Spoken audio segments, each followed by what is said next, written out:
The scenes from Catalonia when it voted for independence were undeniably horrifying.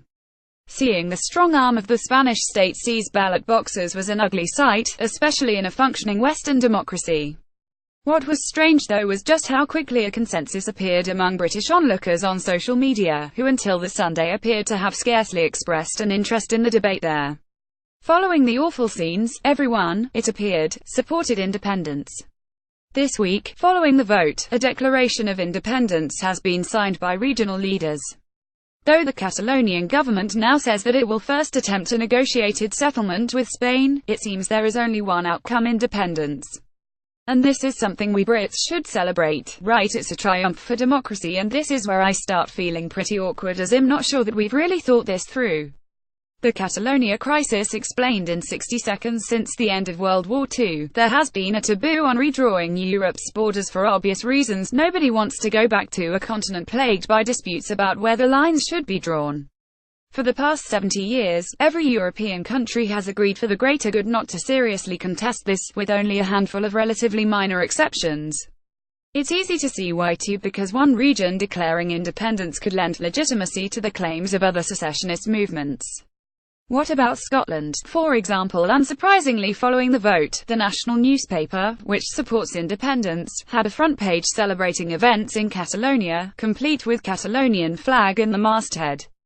Okay, so you might not worry about Scotland. It is pursuing independence by peaceful means that have been legitimated by the parent country. But what about other countries and regions with arguably trickier circumstances? What about the long history of demands for Spain's Basque region to become independent? Could it restart the violent separatist movement there? And what about the push for Kurdish independence? Conceivably it might be a good idea, but it could equally further inflame an already difficult situation in the Middle East. And what if, for example, seeing the Catalonia precedent, a Russian-speaking region of Latvia was to suddenly demand its independence, with all of the geopolitical baggage that would entail? It also goes without saying that in situations where there is a secessionist movement, it is rarely universally supported.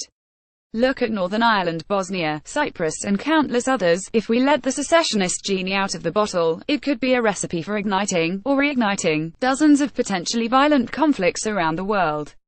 This might sound like a slippery slope argument, and an argument in hypotheticals, but a precedent like this has already caused international grief. One of the few exceptions to the border taboo described above is Kosovo.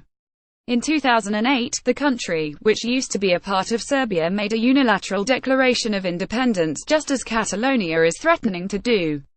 Since, it has been cited by other secessionist movements as evidence of their legitimacy. When Crimea declared independence from Ukraine, it literally cited the Kosovo precedent in its declaration of independence. While it is hard to not be sympathetic to Kosovo declaring independence, it was in response to a potential genocide. What's clear is that there can be second-order consequences to events in the international system.